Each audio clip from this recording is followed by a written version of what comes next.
40, 50, 60 ವರ್ಷ ವಯಸ್ಸಿನ ಹಿರಿಯರಿಗೆ ವಿಶೇಷ ಸಲಹೆಗಳು.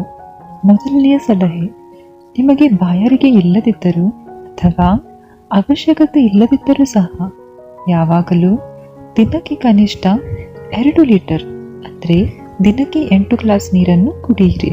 ದೊಡ್ಡ ದೊಡ್ಡ ಆರೋಗ್ಯ ಸಮಸ್ಯೆಗಳು ಮತ್ತು ಅವುಗಳಲ್ಲಿ ಹೆಚ್ಚಿನವು ದೇಹದಲ್ಲಿ ನೀರಿನ ಕೊರತೆಯಿಂದಾಗಿಯೇ ಬರುವುವು. ಎರಡನೆಯ ಸಲಹೆ, ಸಾಧ್ಯವಾದಷ್ಟು ಕೆಲಸವನ್ನು ಮಾಡಿ. ನಡಿಗೆ, ಈಜು ಅಥವಾ ಯಾವುದೇ ರೀತಿಯ ಕ್ರೀಡೆಯಂತಹ ದೇಹದ ಚಲನೆ ಇರಬೇಕು. ಮೂರನೇ ಸಲಹೆ, ಕಡಿಮೆ ತಿನ್ನಿ. ಹೆಚ್ಚು ತಿನ್ನುವ ಹಂಬಲವನ್ನು ಬಿಡಿ, ಏಕೆಂದರೆ ಅದು ಎಂದಿಗೂ ಆರೋಗ್ಯ ದೃಷ್ಟಿಯಿಂದ ಒಳ್ಳೆಯದಲ್ಲ. ನಿಮ್ಮನ್ನು ವಂಚಿತಗೊಳಿಸಬೇಡಿ, ಆದರೆ ಪ್ರಮಾಣವನ್ನು ಕಡಿಮೆ ಮಾಡಿ. ಪ್ರೋಟೀನ್, ಕಾರ್ಬೋಹೈಡ್ರೇಟ್ ಭರಿತ ಆಹಾರಗಳನ್ನು ಹೆಚ್ಚು ಬಳಸಿ.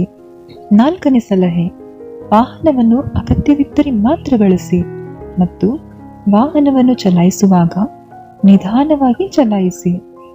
ಐದನೇ ಸಲಹೆ, ಕೋಪವನ್ನು ಬಿಟ್ಟು ಬಿಡಿ. ಚಿಂತಿಸುವುದನ್ನು ನಿಲ್ಲಿಸಿ.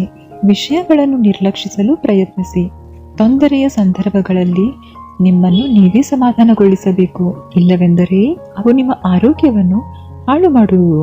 ಆರನೇ ಸಲಹೆ, ಸಕಾರಾತ್ಮಕ ಜನರೊಂದಿಗೆ ಮಾತನಾಡಿ ಮತ್ತು ಅವರ ಮಾತುಗಳನ್ನು ಆಲಿಸಿ.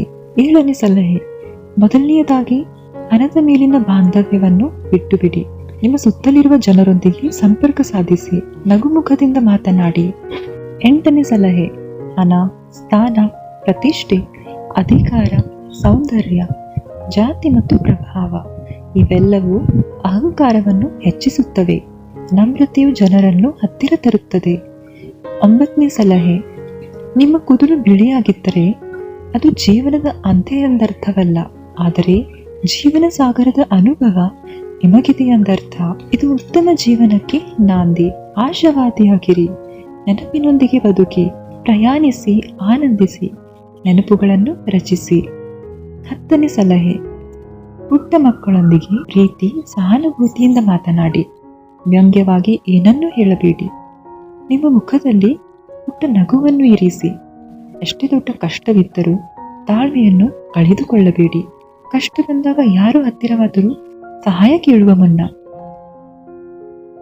ಏಕೆಂದರೆ ಕಷ್ಟದ ಭಾರ ಸ್ವಲ್ಪ ಸಮಯ ಇರುತ್ತದೆ, ಆದರೆ ಸಹಾಯದ ಭಾರ ಜೀವನ ಪರ್ಯಂತ ಇರುತ್ತದೆ. ಸ್ನೇಹಿತರೆ, ಈ ವಿಡಿಯೋ ನಿಮಗೆಲ್ಲ ಇಷ್ಟವಾಗಿದೆ ಎಂದು ಭಾವಿಸುತ್ತೇನೆ. ಇಷ್ಟವಾಗಿದ್ದರೆ ಒಂದು ಲೈಕ್ ಮಾಡಿ.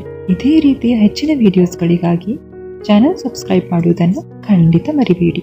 ಕೇಳಿದ್ದಕ್ಕಾಗಿ ಧನ್ಯವಾದಗಳು.